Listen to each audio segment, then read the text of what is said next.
बिस्मिल्लाहिर्रहमानिर्रहीम। दोस्तों, एक हाफिज कुरान लड़की कुरान पाक की तिलावत करते करते वो जानवर क्यों बन गई?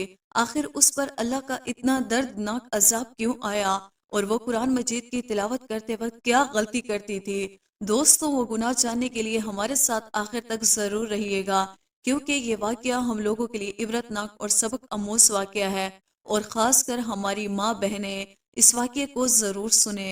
दोस्तों, पाकिस्तान के दूर दराज इलाके में अब्दुल खलील अपनी बीवी नसरीन और अपनी 1 साल की बेटी मदीहा के साथ रहता था। अब्दुल खलील बहुत नेक और रहम दिल इंसान था। वो रोज सुबह फजर की नमाज के बाद नदी से मछलियां पकड़ कर लाता और इन्हें बाजार में बेचकर अपना और अपनी बीवी और बेटी का पेट पाल रहा था। अब्दुल खलील की बीवी नसरीन बहुत ही लालची और सख्त दिल थी। एक दिन अब्दुल खलील अपनी बीवी से कहने लगा कि आज मेरी तबीयत ठीक नहीं है, मैं सोच रहा हूँ आज नदी किनारे ना जाओ और घर पर ही आराम कर लो। उसकी बीवी गुस्से में मुंह बड़बड़ाते हुए बोलने लगी, क्या तुम्हें कभी सर में दर्द होता है तो कभी पेट में दर्द शुरू हो जाता है? हर वक्त काम ना करने के सिर्फ बहाने ही ढूंढते रहते हो। अब्दुल खलील अपनी बीवी से कहने लगा, नहीं, मैं सच कह रहा हूँ, आज मेरी तबीयत ठीक नहीं लग रही। उसकी बीवी गुस्से से बोली, ठीक है, मत जाओ, आज मेरी भी तबीयत ठीक नहीं है, मैं घर का कोई काम नहीं करूंगी, सिर्फ और सिर्फ आराम करूंगी। उसका शौहर नरमी से बोला कि अच्छा ठीक है, तुम नाराज मत हो, मैं काम पर चला जाता हूँ। अब्दुल खलील ने नदी के अंदर मछलियां पकड़ने के लिए जब जाल को फेंका, जाल जैसे ही वो बाहर निकलने लगा तो उसकी नजर सामने एक टोकरी पर पड़ती है जिसमें एक बच्ची होती है। अब्दुल खलील टोकरी को नदी से बाहर निकालता है। अब्दुल खलील इधर उधर देखता है, आखिरकार ये बच्चा न जाने कौन छोड़कर यहाँ पर चला गया है। बच्चे को टोकरी में डालकर नदी में किसने छोड़ दिया है? अब्दुल खलील को वहां नदी के आसपास कोई भी दिखाई ना दिया। उसने सोचा कि मैं ये बच्चा अपने घर पर ले जाता हूँ, नहीं तो ये बच्चा यहीं पर मर जाएगा। वो बच्चा जोर जोर से रो रहा था। अब्दुल खलील जल्दी से अपने घर में चला गया और अपनी बीवी से कहने लगा कि नसरीन जल्दी उठो, मैं क्या लेकर आया हूँ। नसरीन बच्चे की रोने की आवाज सुनकर देखते ही कहने लगी कि यह कहाँ से बच्चे उठाकर ले आए हो, क्या तकलीफ है, कोई शोर मचा रखा है, ऊपर से तुम जल्दी घर आ गए हो और ये कौन सी नई मुसीबत उठाकर ले आए हो, कब बाजार जाओगे, कब पैसे लेकर आओगे। अब्दुल खलील कहने लगा कि तुम्हें तो बस हर वक्त पैसों की पड़ी रहती है, इस छोटी मासूम बच्ची को तो देखो जिसको किसी ने टोकरी में डालकर नदी पर छोड़ दिया था। नसरीन गुस्से से कहने लगी, जिसका बच्चा है अगर उसने छोड़ दिया है तो तुम इसे यहाँ क्यों उठाकर ले आए हो? अब्दुल खलील अपनी बीवी से कहने लगा कि तुम कैसी बातें कर रही हो, अगर मैं इसे घर नहीं लाता तो क्या वहां नदी में मछलियों का चारा बनने के लिए छोड़ देता?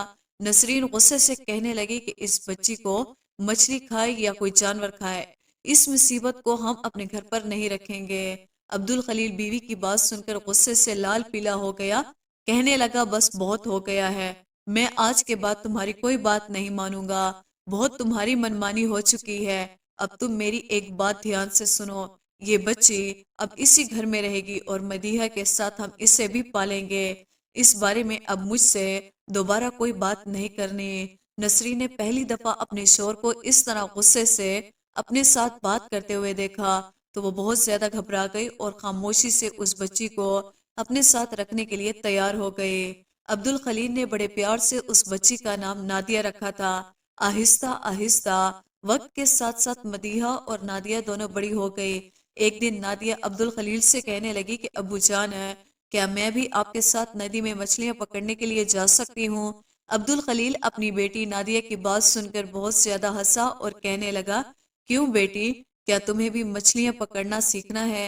नादिया ने कहा, जी अब्बा जान, मैं भी आपकी तरह मछुआरा बनना चाहती हूँ।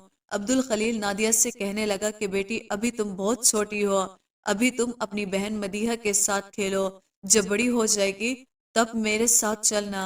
इतने में नसरीन अपने शोर से आकर कहने लगी, अगर जाना ही चाहते हो तो तुम क्यों नहीं इसे अपने साथ ले जाते, अच्छा है ना, आपका काम भी जल्दी हो जाएगा। अब्दुल खलील अपनी बीवी से कहने लगा, मुझे मदीहा और नादिया को अगर कोई भी काम सिखाना होगा तो मैं खुद सिखा दूंगा, तुम्हें इसके लिए परेशान होने की जरूरत नहीं है।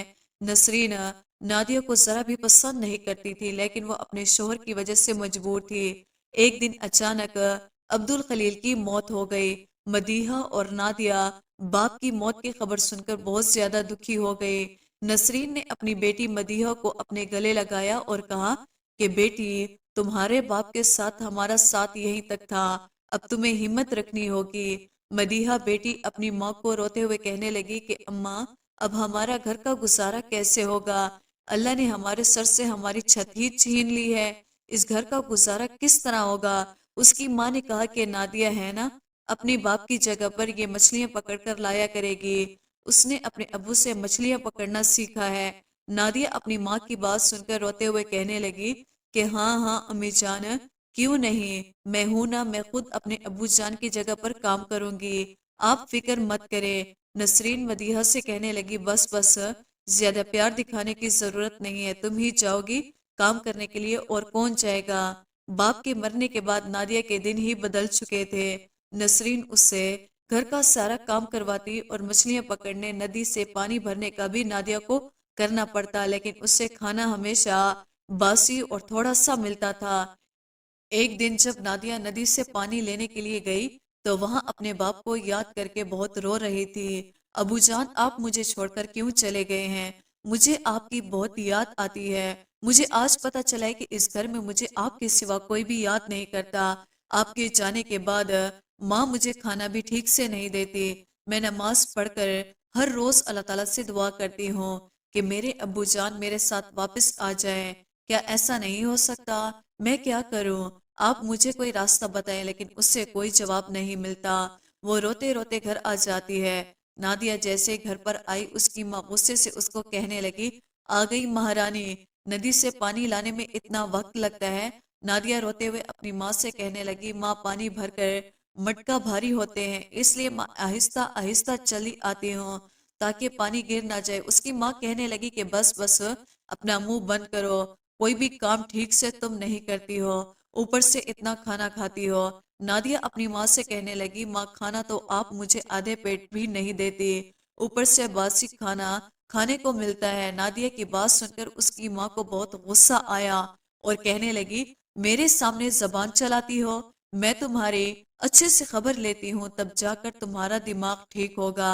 नादिया की माँ ने नादिया को बहुत मारा, यहाँ तक कि उसके सर से खून बहने लगा। मदीहा ये सब देखकर पास बैठी मुस्कुरा रही थी। दूसरे दिन फजर की नमाज के बाद नादिया दुआ करते हुए अल्लाह ताला के सामने बहुत रोई। फिर रोते रोते उठकर नदी किनारे चली गई। उस दिन नादिया जब नदी किनारे पानी लेने के लिए गई, नादिया वहां पर अपना जख्मी सर पकड़कर बहुत रो रही थी। इतने में नदी के पास एक अल्लाह वाले बुजुर्ग आ रहे थे। उसने नादिया से कहा कि बेटा, क्या मुझे पानी पीने के लिए मिलेगा? नादिया जल्दी से मटके में पानी लेकर आई और अल्लाह वाले बुजुर्ग को पानी पिलाने लगी। पानी पीने के बाद अल्लाह वाले बुजुर्ग ने नादिया के सर पर हाथ रखा और कहा, बेटी, तुम बहुत अच्छी हो, तुमने मुझे पानी पिलाया है, इसके बदले में मैं तुम्हें कुछ देना चाहता हूँ। नादिया उन बुजुर्ग से कहने लगी कि मुझे कुछ नहीं चाहिए। अल्लाह वाले बुजुर्ग नादिया से कहने लगे कि बेटा, क्या तुम्हें किसी भी चीज की जरूरत नहीं? नादिया कहने लगी कि नहीं, मेरे अबू जान ने मुझे सिर्फ यही सिखाया है कि हमेशा किसी की मदद बिना किसी लालच के करनी चाहिए। नादिया के माथे से बहता हुआ खून देकर अल्लाह वाले बुजुर्ग ने नादिया से कहा कि बेटी, ये तुम्हारे माथे पर क्या हुआ है? नादिया इतनी बात सुनकर फिर से रोने लगी और अपने दुख की सारी कहानी अल्लाह वाले बुजुर्ग को सुना दी। अल्लाह वाले बुजुर्ग नादिया की बात सुनकर कहने लगे कि बेटी, परेशान मत हो, अल्लाह ताला नेक बंदों के साथ होता है। इस नदी के पास एक झोपड़ी है, मैं वहां पर रहता हूँ। मुझे तुम्हारे बारे में ये देखकर बहुत ज्यादा दुख हुआ, तुम पर तुम्हारी माँ इतना ज्यादा जुल्म करती है। वो अल्लाह वाले नेक बुजुर्ग नादिया से कहने लगे कि मैं तुम्हारे लिए अल्लाह से एक दुआ करता हूँ कि आज के बाद तुम्हारी आंखों में जो भी आंसू निकलेगा, जो भी तुम्हें परेशान करेगा, जो भी तुम्हें तकलीफ देगा, जिसकी वजह से तुम्हारा आंसू बहेंगे, तो उसकी आवाज हमेशा सुअर की आवाज ही निकलेगी। अल्लाह ताला तुम्हारी आवाज में एक ऐसी तासीर पैदा कर देंगे कि तुम जब भी कुरान की तिलावत करोगी, जब भी तुम कुरान को खोल कर उसको पढ़ोगी, तो तुम्हारे कुरान की तिलावत सुनकर हर कोई अपने दुख भुला जाएगा। इतना कहकर अल्लाह वाले बुजुर्ग ने अपने रास्ते पर चल गए اور نادیہ اپنے راستے اپنے گھر کو چل پڑی۔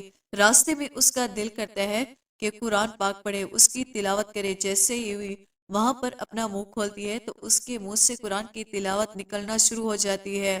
وہ خود ہی اپنی قرآن کی تلاوت سن کر خوش ہو رہی تھی۔ جیسے ہی تمام پرندے اس کی تلاوت کو سن رہے تھے، ہر کوئی خاموشی سے مست مدن ہو گیا تھا، ہر کوئی اپنا دکھ بھلائے جا رہا تھا۔ جیسے ہی نادیہ گھر پر پہنچی تو نادیہ کی ماں غصے سے کہنے لگی کہ آ گئی مہارانی، کہاں لگا دی اتنی دیر؟ نادیہ مسکراتے ہوئے اپنی ماں سے کہنے لگی کہ ماں، آج مجھے ندی کنارے میں ایک اللہ والے بزرگ ملے تھے۔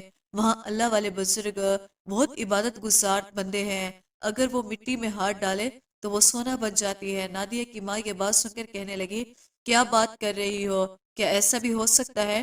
جاؤ جا کر گھر کے کام کرو، دیکھو سارا گھر گندا پڑا ہوا ہے۔ نادیہ کچن میں جا کر برتن دھونے لگی۔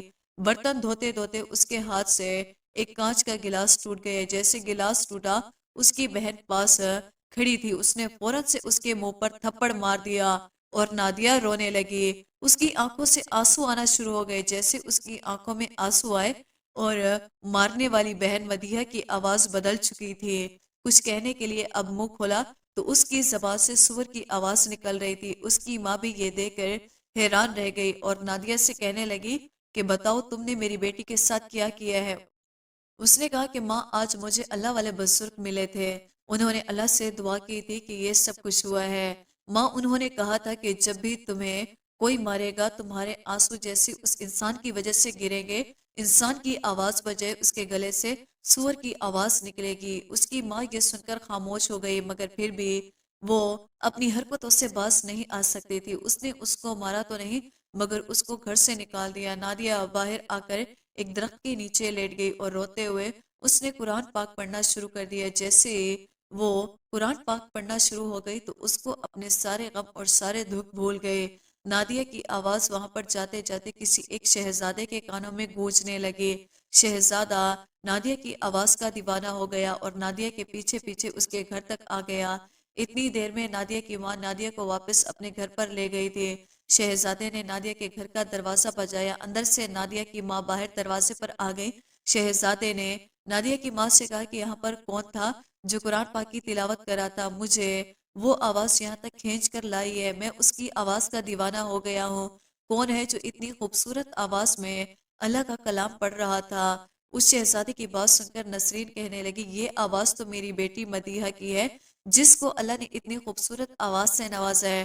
شہزادے نے یہ سن کر کہا کہ میں آپ کی بیٹی سے شادی کرنا چاہتا ہوں، اس لیے آپ جو کہیں گی میں وہ سب کچھ کرنے کے لیے تیار ہوں۔ اس لیے آپ کو جتنا پیسہ دولت چاہیے میں آپ کو سب کچھ لٹا سکتا ہوں، آپ صرف اپنی بیٹی کی شادی مجھ سے کر دے۔ یہ سن کر نسرین نے اپنی بیٹی مدیحہ کی شادی کے لیے ہاں کر دی، لیکن مدیحہ کی آواز تو ایک سور کی آواز جیسی تھی جو کہ بہت بری تھی۔ جب شادی کا وقت قریب آیا تو شہزادے کے باپ نے نسرین سے کہا کہ میں آپ کی بیٹی کی آواز میں کچھ سننا چاہتا ہوں، میں بھی دیکھوں یہ کیسے کلام پاک پڑھتی ہے، ایسا کون سا کلام پڑھتی ہے۔ یہ باتیں سن کر نسرین اور اس کی بیٹی مدیحہ بہت زیادہ گھبرا جاتی ہے، کیونکہ آج کے دن ان کا اصلیت سب کے سامنے آنے والا تھا۔ شہزادے کی باپ کی باتیں سن کر مدیحہ رونے لگی اور ایک کاغذ پر ساری سچائی لکھ کر بتا دی، اور ماں بیٹی کا اتنا بڑا جھوٹ دے کر ان کو گرفتار کر لیا گیا۔ نادیہ یہ سارا منظر کھڑی کھڑی اپنی آنکھوں سے دیکھ رہی تھی۔ نادیہ آ کر شہزادے کے باپ کے پاؤں میں گر گئی اور اپنی ماں اور اپنی بہن کی طرف سے معافی مانگنے لگی۔ اگر آپ نے انہیں گرفتار کرنا ہے، سزا دینی ہے، تو آپ مجھے دے دیجئے، اس سب کی ذمہ دار میں ہوں، کیونکہ وہ قرآن پاک کی تلاوت کوئی اور نہیں میں کر رہی تھی۔ تو شہزادے نے میری آواز کو سنا تھا۔ شہزادہ جب بھی میری بہن کو دیکھتا وہ صرف اپنا منہ پیچھے کر کر کھڑی ہو جاتی، اور دوسری طرف میں اپنی سریلی آواز میں اللہ کا کلام پڑھتی تھی۔ بادشاہ کہنے لگا، اگر ایسی بات ہے تو تمہیں آج اور اسی وقت یہاں سب کے سامنے قرآن کی تلاوت کرنی ہوگی۔ جیسے اس نے قرآن پاک پڑھنا شروع کیا، سب کے غصے ٹھنڈے ہو گئے، سب مگن ہو گئے اور اس قرآن سننے لگے۔